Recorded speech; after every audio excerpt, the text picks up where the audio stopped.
Bismillahirrahmanirrahim. Assalamualaikum warahmatullahi wabarakatuh. Alhamdulillah pemirsa TVmu dimanapun Anda berada, kembali hadir saya Syamarsya dalam Teras TVmu bersama UHAMKA. Seperti biasa kita menghadirkan diskusi seputar SDM dan juga seputar ikhtiar-ikhtiar yang dihadirkan oleh Sivitas Akademika UHAMKA berkaitan dengan ikhtiar perguruan tinggi yang sejalan dengan visi misi pendidikan tinggi Persyarikatan Muhammadiyah. Dan pada kesempatan kali ini kita sudah bersama dengan salah satu tokoh kita di Sivitas Akademika UHAMKA dan juga tidak asing lagi di dunia perfilman khususnya di lembaga sensor film, yakni bersama Abangda Dr. Naswardi ME selaku Ketua Lembaga Sensor Film Indonesia atau LSF dan juga dosen Fakultas Ekonomi dan Bisnis UHAMKA. Dan pada kesempatan kali ini kita akan berbicara seputar industri perfilman dan juga kaitan dengan pertumbuhan ekonomi dengan tema impresi industri perfilman terhadap pertumbuhan ekonomi di Indonesia. Dan langsung saja kita sapa Bang Naswardi. Assalamualaikum Bang. Waalaikumsalam warahmatullahi wabarakatuh. Terima kasih Mas Isan. Sehat Bang ya? Alhamdulillah. Alhamdulillah. Terima kasih Bang Naswardi sudah hadir.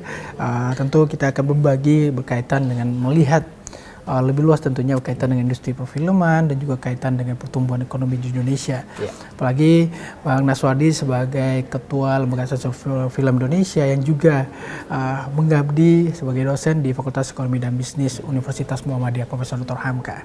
Seperti apa Bang? Kalau kita lihat lebih di segmen awal ini berbicara tentang industri perfilman di tanah air seperti apa? Ya, pasca kita dihantam oleh COVID-19 ya. Dan kita saat ini baru masuk pada fase pemulihan berkaitan dengan industri film.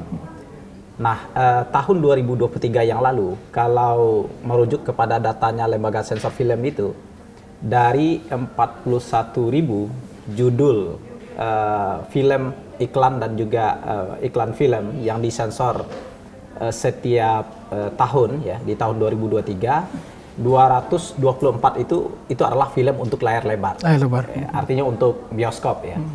Dan itu berbanding 224 berbanding 234 antara film nasional dengan film asing. Ya. Baik itu yang berasal dari film-film luar negeri, Amerika, kemudian Uni Eropa, Perancis ya terutama, Korea dan juga ASEAN itu Thailand. Ya. Itu negara-negara yang produksi filmnya cukup tinggi dan itu tayang di Indonesia gitu. Jadi 224 versus 234.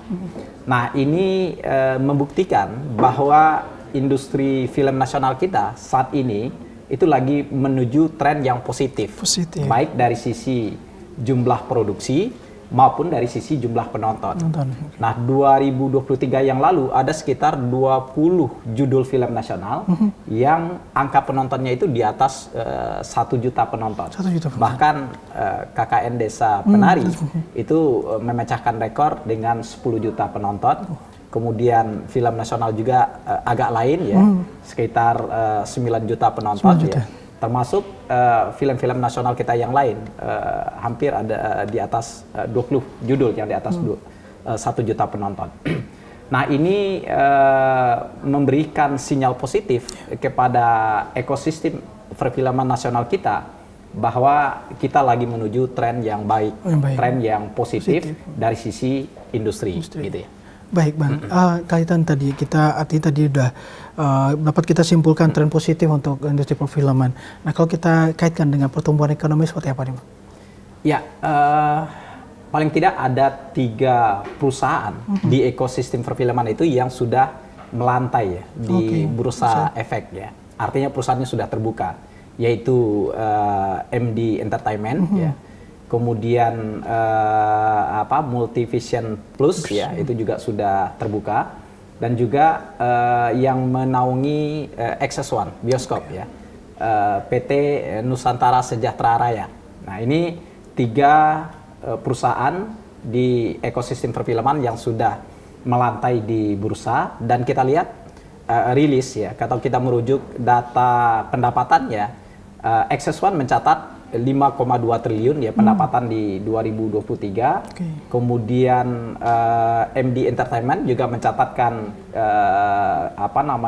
keuangan yang positif ya di kisaran 900 miliar lebih ya.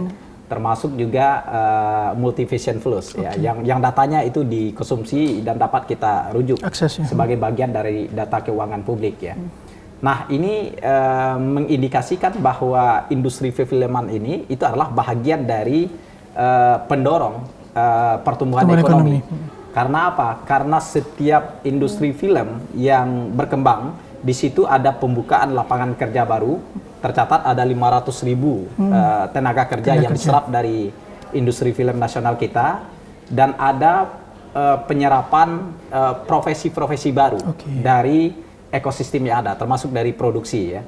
Tercatat paling tidak ada 99 profesi yang bisa menjadi bagian dari penciptaan lapangan kerja baru di industri film, mulai dari penyutradaraan, kemudian penataan kamera artistik ya, kemudian juga sinematografi dan lain-lain. Ini membuktikan bahwa industri kreatif itu adalah bagian dari penopang di dalam pembukaan lapangan kerja baru dan juga pertumbuhan ekonomi ke depan. Industri kreatif tadi ya. Kita melihat tadi tren positif yang dihadirkan, termasuk lapangan pekerjaan tadi yang disampaikan Bang Naswadi. Jadi kita melihat khususnya mungkin kalau kita tarik ke dalam di lingkungan aktivitas akademika, ini tentu bisa melihat sebuah peluang besar tentunya kaitan dengan bagaimana peran dunia akademik dan juga bisa berkorelasi di kaitan dengan industri perfilman. Kalau dari perspektif Bang Naswadi kaitan dengan itu, kalau kita tarik ke dunia akademik seperti apa korelasi yang bisa kita perkuat kaitan dengan industri perfilman ini? Ya. Perguruan tinggi ini adalah rahim lahirnya tenaga kerja profesional, lahirnya SDM profesional yang tentu lahan pengabdiannya itu nanti adalah di industri. Nah, perguruan tinggi kita itu banyak ya, perguruan tinggi yang punya core bisnisnya itu adalah komunikasi ya. Bahkan untuk film dan televisi di Indonesia baru sekitar 23 program studi ya. Dan 23 program studi dengan potensi penonton kita di Indonesia, penonton film itu saat ini 65 juta ya, dan potensi penonton kita kalau risetnya itu adalah 100 juta orang setiap tahun. Nah, di sini ada kesenjangan antara penawaran produk film oleh produsen, di dalam hal ini adalah dari sisi produksi ya, dengan permintaan jumlah penonton yang begitu besar. Nah, kesenjangan ini yang dimanfaatkan saat ini oleh negara-negara lain untuk mengisi kesenjangan kebutuhan industri perfilman di Indonesia dari sisi jumlah penonton tadi. Maka 234 judul film asing tadi yang berasal dari berbagai negara tadi, itulah yang mengisi. Nah, kalau SDM kita cukup ya, SDM kita profesional, perguruan tinggi kita mampu melahirkan kompetensi SDM dengan lulusan yang memang terpakai di industri, maka kesenjangan itu bisa kita tutupi. Artinya permintaan terhadap hiburan dalam konteks ini adalah film dengan jumlah produksi itu bisa seimbang. Nah, sekarang ini terjadi ketidakseimbangan dari sisi permintaan dan penawarannya. Baik, itu nanti kita bisa ulas dan perkuat di segmen selanjutnya Bang Naswadi. Dan pemirsa, usai jeda berikut kita akan kembali dalam Teras TVmu, tetap bersama kami.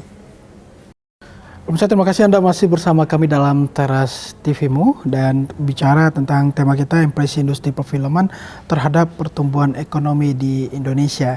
Masih bersama Bang Naswadi, dosen FEB UHAMKA, Ketua Lembaga Sensor Film Indonesia. Bang Nas, tadi ada ketimpangan tadi yang kita lihat bagaimana kita bisa membangun antara industri perfilman dan korelasi dengan perguruan tinggi, dan tentu kita punya aspek yang perlu diperkuat kaitan dengan pelibatan dunia akademik, apakah itu nanti sumber daya manusianya.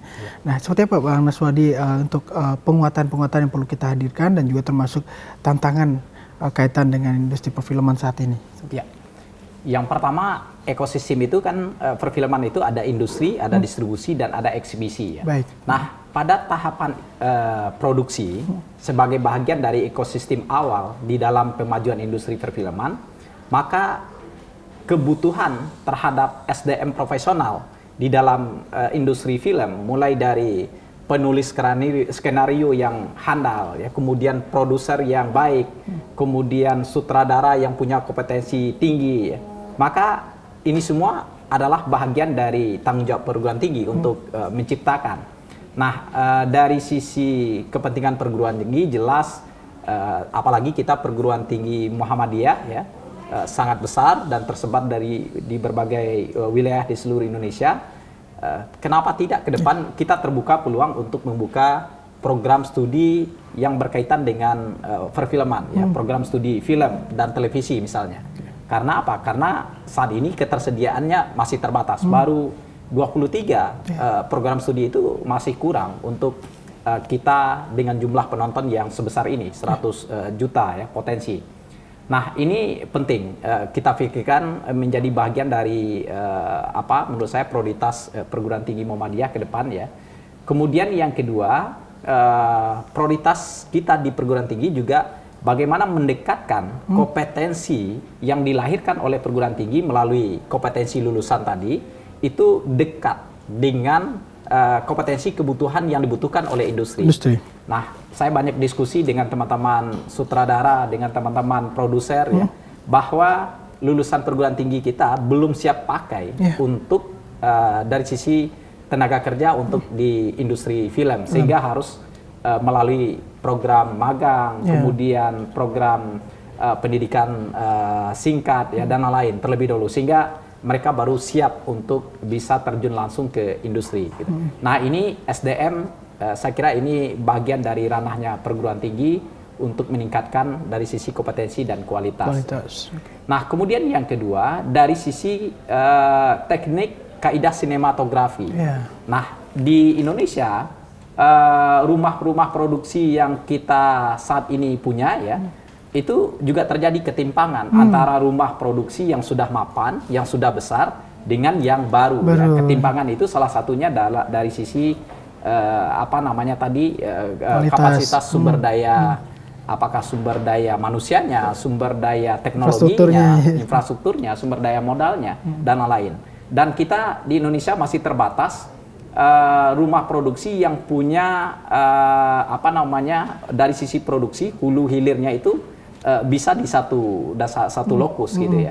Sehingga beberapa teman-teman kita cerita dan saya berkunjung ke Thailand, ya, ternyata proses editing film yang diproduksi di Indonesia itu banyak juga ke Thailand, proses editingnya, mulai dari efek suara, CGI, ya, kemudian banyak yang lain, ya, kemudian dari sisi pencahayaan dan sebagainya, itu negara lain yang mendapatkan manfaat dari situ. Sehingga cenderung biaya produksi kita menjadi lebih tinggi. Ya. Karena apa? Karena kita membutuhkan bantuan dari perusahaan luar negeri untuk meningkatkan kualitas sinematografinya. Nah, ini juga perlu kita pikirkan ke depan, ya, dari sisi sumber daya teknologi dalam proses produksi film. Kemudian dari sisi eksibisi, penayangan. Ya. Nah, kita dengan jumlah potensi 100 juta penonton, ya, yang bisa kita maksimalkan dengan layar bioskop kita yang tersedia saat ini baru sekitar 21.000, ya, lebih kurang, itu masih kurang. Masih kurang. Amerika Serikat dengan 280 juta penduduk, ya, lebih kurang, ya, itu 40.000 layar bioskopnya. Ada perbandingannya berarti? Ada perbandingan. Gitu. Korea Selatan penduduknya sekitar 51 juta. Itu layar bioskopnya saat ini di kisaran 20.000 layar. Nah, kita jumlah penduduk 283 juta, ketersediaan layar kita baru 2.100, ya. Sehingga masih terjadi ketimpangan dalam ketersediaan layar untuk bisa penonton menikmati film-film nasional kita secara baik, ya. Karena ketersediaan layar ini penting, ya, untuk menjamin bahwa film yang diproduksi itu bisa mendapatkan kesempatan yang sama untuk tayang di bioskop, dinikmati oleh penonton kita. Kira-kira begitu. Nanti kita bisa melihat ini tantangan yang perlu dijawab. Nah, kalau kita melihat realitas berkaitan dengan kualitas. Kan kita juga sering komparasikan kualitas film dari Indonesia dengan asing misalnya, dan juga kaitan dengan kualitas film-film yang alhamdulillah mungkin memperlihatkan tren positif dengan kualitas apakah itu sinematografinya ataupun kaitan dengan SDM-nya. Itu seperti apa mungkin di industri perfilm menjawab realitas ini, Pak? Apakah itu kaitan dengan support finansial, dan jika kita komparasi dengan industri di luar seperti apa? Nah, kalau selera penonton kita ya di Indonesia, kebetulan lembaga penelitian UHAMKA kan selama 2 tahun ini menjadi penyelenggara penelitian yang dilakukan oleh lembaga sensor film ya. Jadi mitra utama untuk penelitian UHAMKA. Nah, hasil penelitian kita yang kita kerjasamakan dengan UHAMKA itu menemukan fakta yang kita perlu analisis lebih dalam ya, bahwa ternyata top 3 genre film yang disukai oleh penonton Indonesia itu, yang pertama itu adalah horor, kemudian yang kedua komedi, yang ketiga baru drama. Nah, genre yang lain ya seperti religi, film-film biopik dan lain-lain itu berada di bawahnya. Artinya top 3 kesukaan genre film di Indonesia oleh penonton ya horor. Nah, kenapa saat ini dari 20 judul film yang penontonnya di atas 1 juta itu mayoritas genre-nya itu adalah horor? Ya karena memang pasar film horor di Indonesia itu tinggi. Karena apa?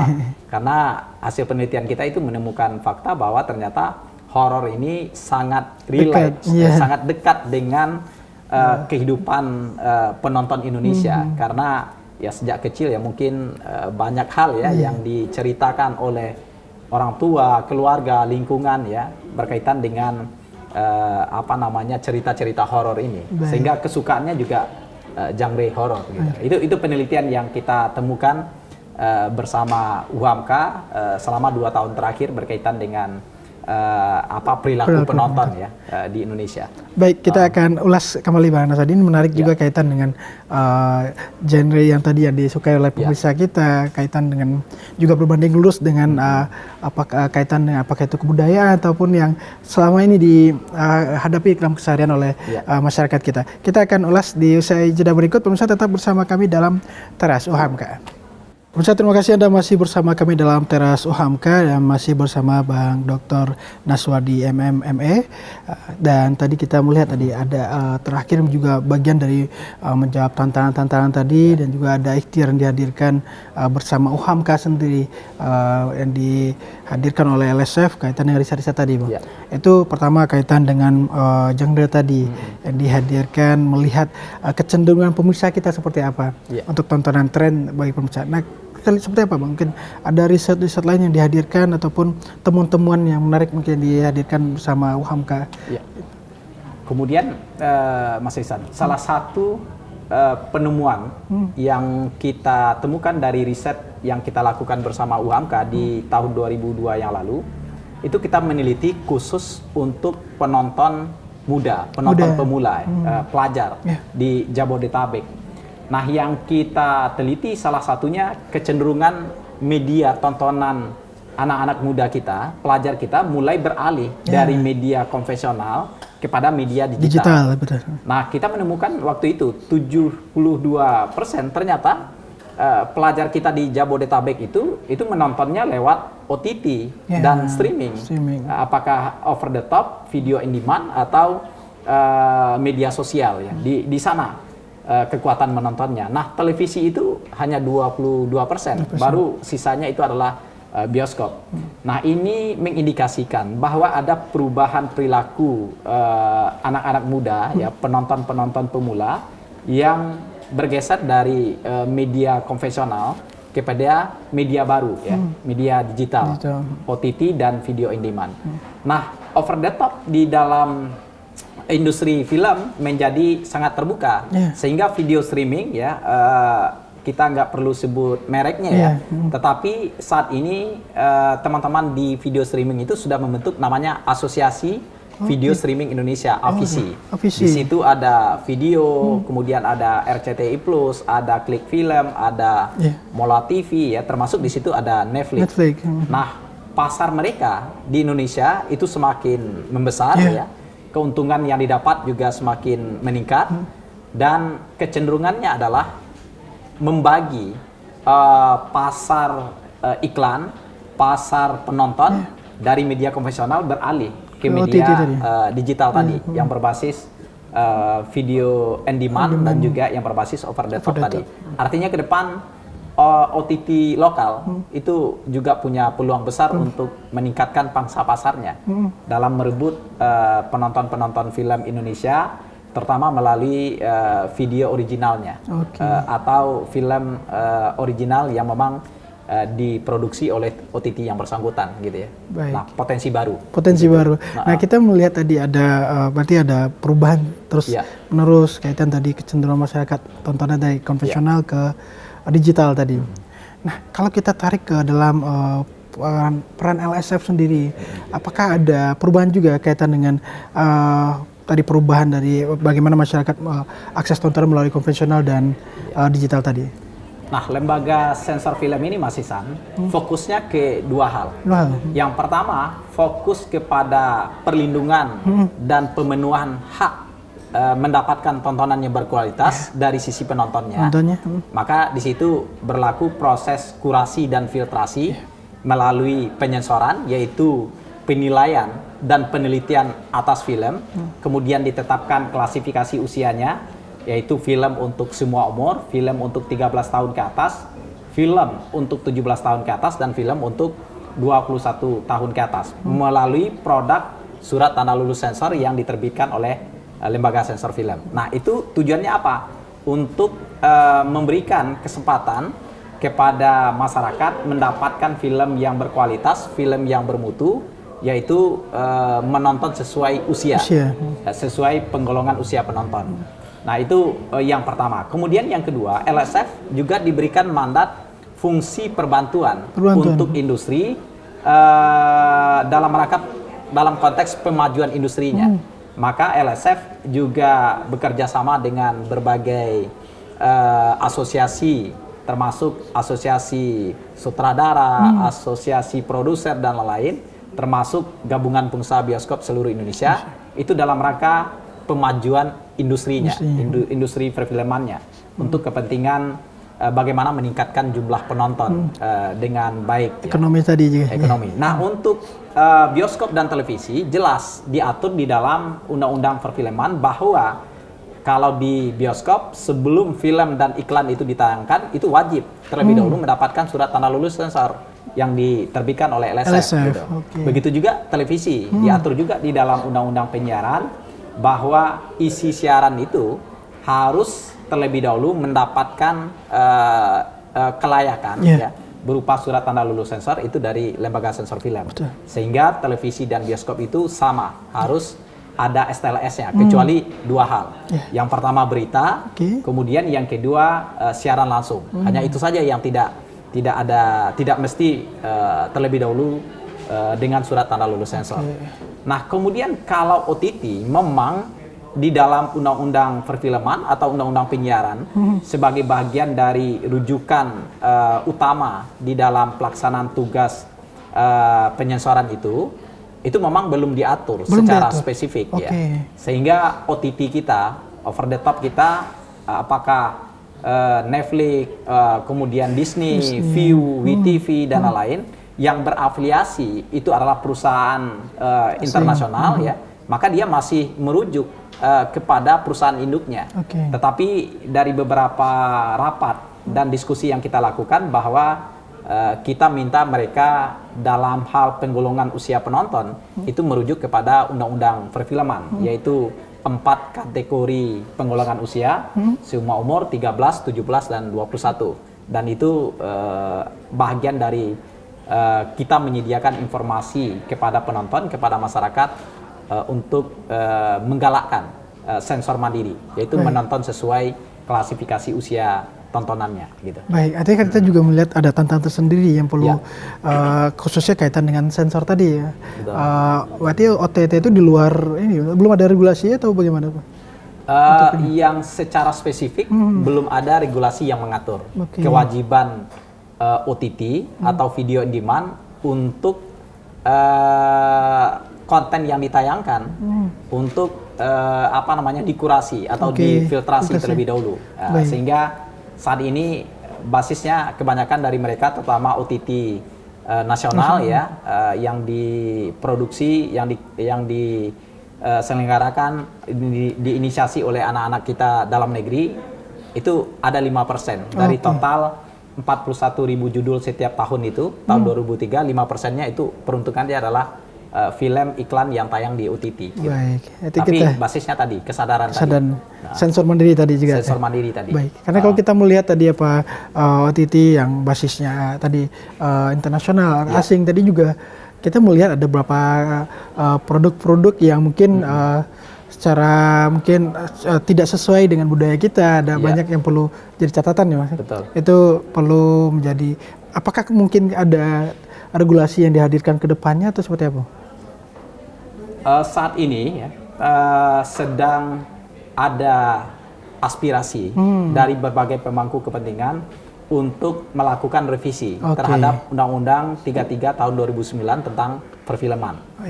Salah satu alasan pentingnya revisi ini dilakukan adalah karena memang undang-undang ini sudah tertinggal dari sisi perkembangan teknologi digital dan teknologi terbarukan, sehingga dia tidak mampu mengatur yang berbasis OTT dan video on demand tadi. Gitu. Baik, on proses tentunya untuk melihat perkembangan teknologi saat ini. Terima kasih Bang Naswadi. Usai jeda berikut kita akan kembali di segmen terakhir tentunya.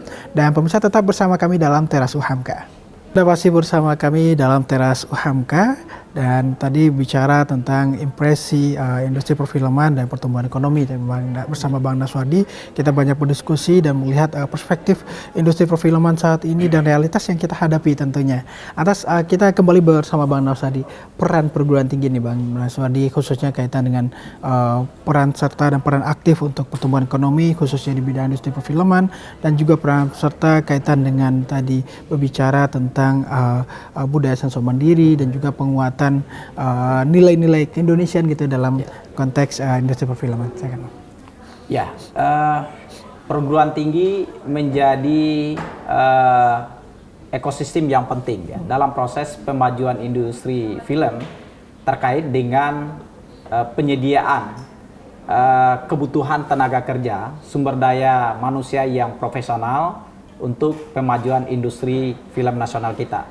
Nah, UHAMKA tentu menjadi bahagian dari kontributor untuk itu. Karena apa? Kita punya program studi komunikasi, kita punya program studi yang memang relate dengan kebutuhan-kebutuhan industri di dalam industri perfilman. Apalagi saat ini media tontonan mulai bergeser dari media konvensional kepada media baru, media digital dan itu membutuhkan literasi yang kuat, baik itu literasi digitalnya, literasi filmnya, termasuk juga literasi industrinya. Karena apa? Karena film tidak hanya untuk kepentingan fungsi hiburan, tetapi film juga punya kepentingan, di situ ada nilai ekonomi, di situ ada nilai pendidikan, dan di situ ada nilai-nilai kebudayaan yang perlu kita majukan. Dan UHAMKA dalam industri film bukan hal yang baru. Kita pernah punya film biopik dengan judul Buya Hamka. Kita punya film yang berkaitan dengan perjuangan dakwah Kiai Haji Ahmad Dahlan Sang Pencerah. Dan juga kita banyak punya film-film lain yang berkaitan dengan sejarah perjuangan pemajuan pendidikan, pemajuan kebudayaan, pemajuan agama, termasuk pemajuan dakwah persyarikatan Muhammadiyah. Sehingga film tidak hanya untuk kepentingan hiburan, tetapi juga bisa sebagai bagian dari kepentingan sejarah dan juga kepentingan pendidikan. Nah, untuk itu bagi semua masyarakat dimanapun berada, tentu sangat tepat dan sangat cocok untuk menjadikan UHAMKA sebagai bahagian dari laboratorium untuk meningkatkan kompetensi, meningkatkan keahlian sebagai mahasiswa, sebagai dosen, sebagai sivitas akademika dalam rangka tadi memajukan industri perfilman nasional kita menjadi semakin berkembang, menjadi tuan rumah di negeri sendiri dan menjadi tamu terhormat di negara lain. Karena kita juga sudah masuk ke pasar internasional, Mas Ihsan. Kemarin ada satu film yang kita diputar di Thailand, ya. Kemudian juga beberapa film nasional kita juga memenangi festival-festival film internasional. Baik itu yang diselenggarakan di Busan maupun festival-festival film di negara lain. Nah, ini bagian dari kepentingan promosi ke depan. Dan tentu perguruan tinggi punya kepentingan yang sangat strategis dalam rangka tadi.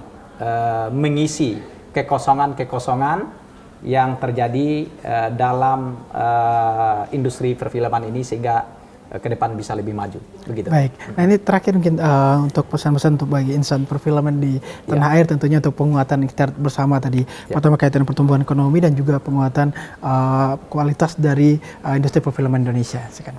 Ya. Nah untuk industri, ya, mari kita berkolaborasi, mari kita bersinergi, bekerja sama, produksi oleh rumah produksi, ya, kemudian oleh industri. Tentu membutuhkan partisipasi dari perguruan tinggi dalam hal mengisi kekosongan jumlah dan kuantitas sumber daya manusia dan juga dalam kepentingan promosi filmnya sehingga bisa lebih diterima oleh masyarakat. Sehingga kolaborasi, sinergi dan kerjasama yang baik antara industri dan juga perguruan tinggi termasuk pemerintah, ya, lembaga sensor film, masyarakat ini mutlak harus kita lakukan agar ke depan industri kita lebih baik, industri film kita lebih maju, dan literasi menonton masyarakat kita juga semakin meningkat. Baik. Jadi kolaborasi penting. Baik.